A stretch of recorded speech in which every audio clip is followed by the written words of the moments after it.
तो आज की कहानी एक मिट्टी के कारीगर की है जो अपनी कला से अनोखी चीजें बनाता था।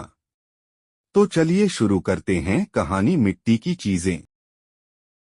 एक शहर में एक छोटी सी गली के कोने में एक पुरानी मिट्टी की दुकान थी। वहां का मालिक रामवीर एक पुरानी झील से मिट्टी लाकर नई नई चीजें बनाता था। वह हर चीज, चाहे वह छोटी हो या बड़ी, अपने हाथों से बड़े प्यार से बनाता। जैसे मिट्टी के खिलौने, अजीबोगरीब आकृतियां और कुछ ऐसी अजीबोगरीब चीजें जो किसी ने कभी देखी नहीं थीं।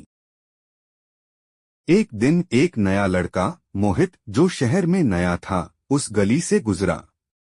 उसने देखा कि लोग रामवीर की दुकान से कुछ अजीब चीजें खरीद रहे थे। मोहित को जिज्ञासा हुई और वह भी वहां गया। ये सब क्या है? मोहित ने पूछा। रामवीर ने मुस्कुराते हुए जवाब दिया।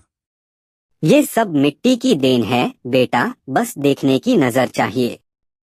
मोहित को रामवीर की बात समझ नहीं आई, लेकिन उसे यह विचार आया कि वह भी कुछ ऐसा बनाए जो लोगों को हैरान करे।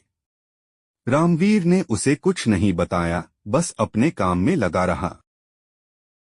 एक दिन मोहित ने अपने घर के एक कोने में मिट्टी रखकर कुछ बनाने की कोशिश की, लेकिन जो वह सोच रहा था वह सब उल्टा हो गया।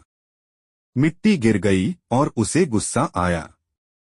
लेकिन कुछ समय बाद उसने देखा कि जो कुछ भी वह बना रहा था वह सब कुछ पुरानी चीजों से अलग था। धीरे धीरे मोहित ने अपनी अनोखी चीजें बनानी शुरू कर दी। लोग जब उसकी चीजें देखते तो उन्हें रामवीर की दुकान की याद आती। लेकिन अब उन्हें यह पता चल गया था कि चीजें सिर्फ चीजों से नहीं बल्कि उनकी नजरों से बनाई जाती हैं।